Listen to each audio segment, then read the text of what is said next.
This is a Thunder Tiger MT4 G3. It's a truggy.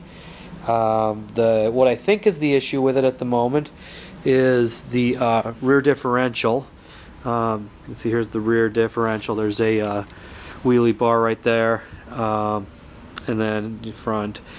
The reason I think that, and the way I kind of diagnosed it was, well, first off, driving it had a hard landing and the rear wheels just kind of stopped kicking, which that was the first clue. The second clue, if you lift the front end and move it, you'll notice with the rear wheels on the ground and moving, there is no spinning going on with the drive shaft. Now if you pick up the rear wheels and move it so the front wheels are moving, and I gotta do this so you can see the in the light. If you move it, you can see the spinning drive shaft there. So basically what we have is everything from here forward seems to be connected and working, and everything from here back. Okay, I've started by removing the back plate off of the I don't even remember what they call sway bar, I guess. I'm going to try to get in this way by taking this back panel off, and hopefully I can get this off and see the transmission through there so we can figure out what's wrong with it.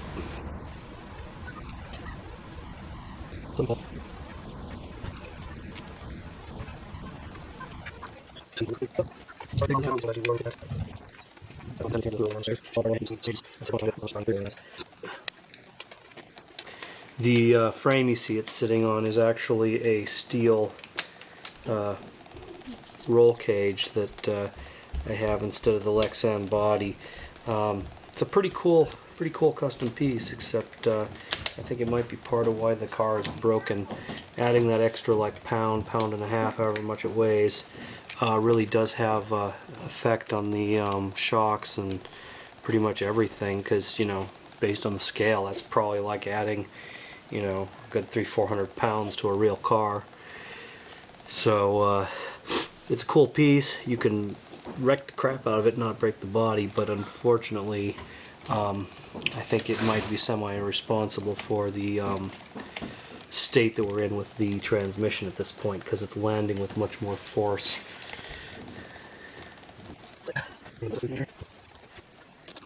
And here we go. This is what I was hoping we'd have. There it is. Transmission. Now I gotta just figure out what is the broken part in this.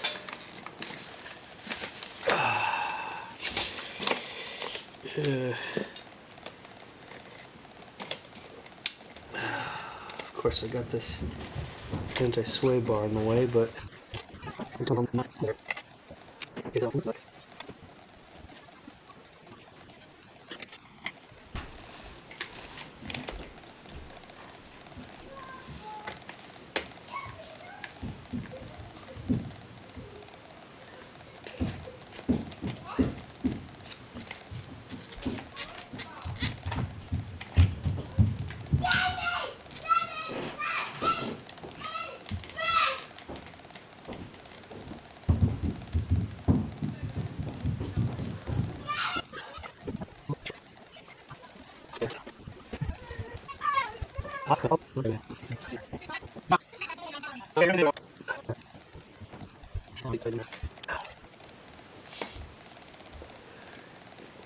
good news is the differential is fine.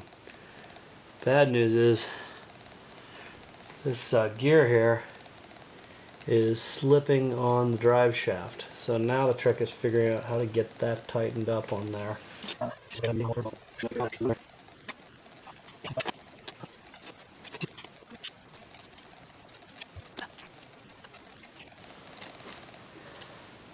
Okay, see this down here? Here's our connection point. Here's where things are not working right.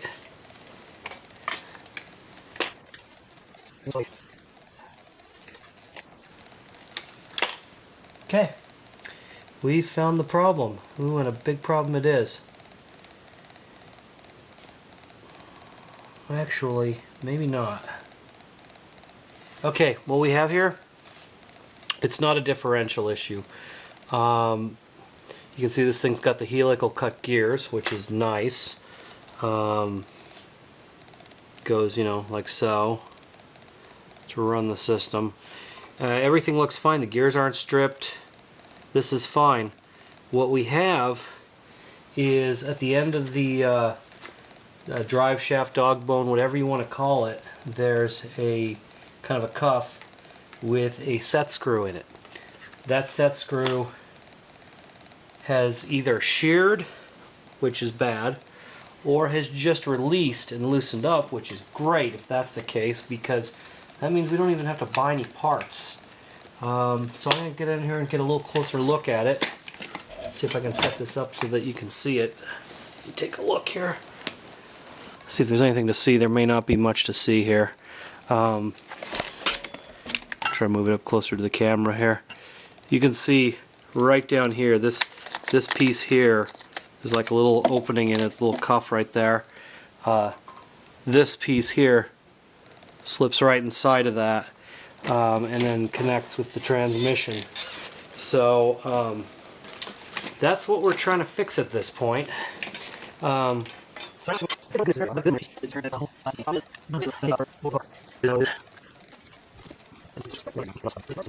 We will see as we go.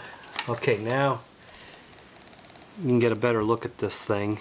Our goal is to reset this if we can, you know, and it'll go back on this piece here, and this piece runs through the front of the differential and makes a connection with this gear here. So give you some idea, there's your drive train.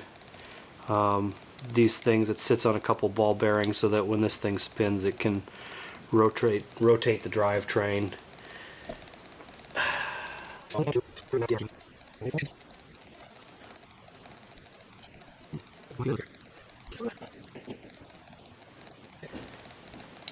So take this one.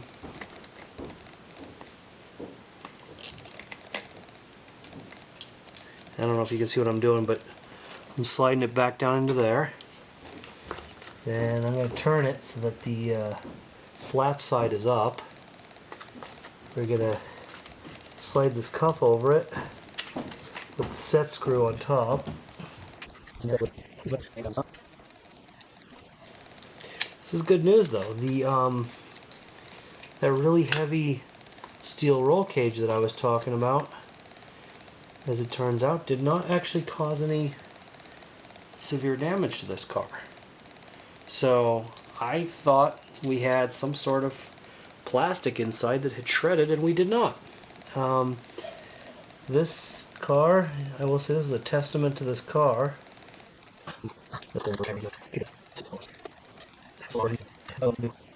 Differential. This thing has 3 differentials on it. One in the center and one at the front and rear.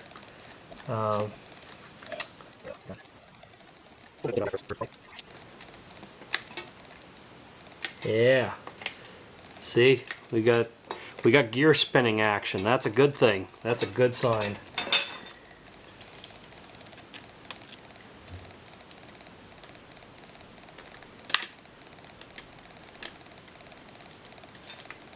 Make sure that thing is torqued on there good. Don't want that slipping off again. Okay. If I had any on me, I'd be sticking some Loctite in there, but I don't. So I'm just going to tighten it up, cross my fingers, hope for the best. If this happens again, I'm going to be buying some Loctite.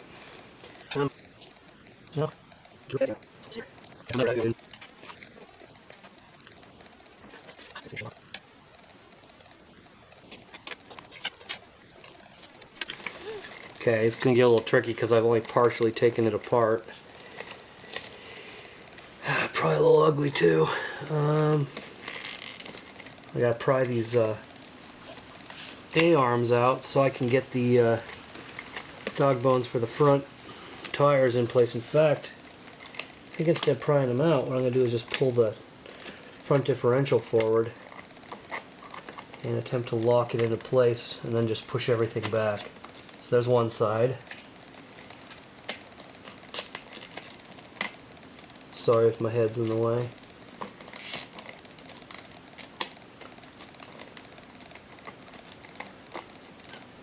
Okay.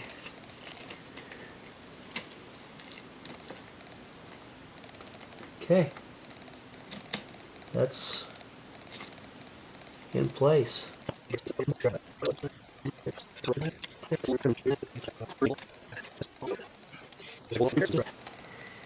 So we will tighten this up.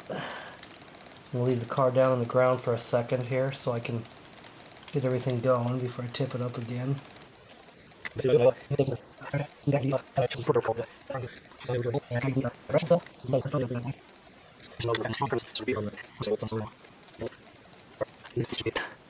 Yeah. Okay.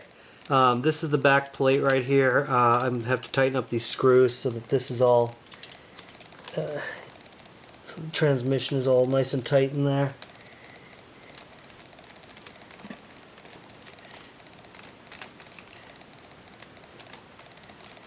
This thing's got a deep set of threads, you know, probably just to hold that stuff in place, which there is a lot of stress on that. Okay, here's a quick overview of what I had to do to get this apart and get it fixed and back together. First, I had to take the screws out from under here, remove this little cover plate. This exposed the hinge pins and the back shell of this casing for the differential that was having a problem. Then I had to take this piece off. This allows the sway bar to move freely, so I can move it out of the way, and when I unscrew this, I can pop the back of this differential housing out. Once you do that, the gears are exposed and you can actually pull out the differential itself. Once I got the differential out, I realized that the gear inside of the housing was spinning freely on the tip of the drive shaft, and something was wrong there. So once I started looking around, I discovered that there was down here, had to take this off, and this part here has to come out. That'll expose the drive shaft, at which point you can pull it out. You can remove, there's a cuff on the end of it that actually came right off of the gear that was in there. And once I realized that those two were not connected and there was a set screw that had loosened up on the cuff that's under here, I was able to go in, reset that cuff, put it on that gear, and then attach the other end of the dog bone to this little kind of cuff area here on the center differential.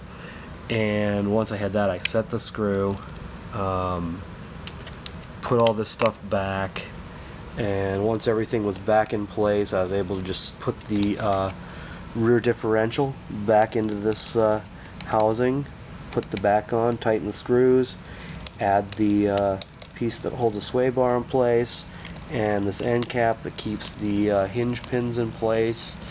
The only other thing that I forgot was this wheelie bar here. There's some screws that I had to remove. There's right here and on the other side, and then down here. These had to be removed. So the reason I had to do that was so I could get to the two screws that were down under here. So once I had that off, that was pretty quick to remove, pretty quick to put back. Everything's up and running. It sounds bad pushing it like this, but when you actually put some power to the motor, it doesn't make that noise anymore. So pardon the camera fuzz, I don't know what that's all about. But I'll try to get a quick video of it running just to show that it was in fact repaired. Before it could hardly even move because the rear wheels weren't doing anything, and it wasn't sending any power to the front really either. So now it goes pretty good. Hopefully this was helpful. Like I said, not an expert, but trying to help out because I didn't see any other tutorials on any of this stuff. And thanks for watching. Alright.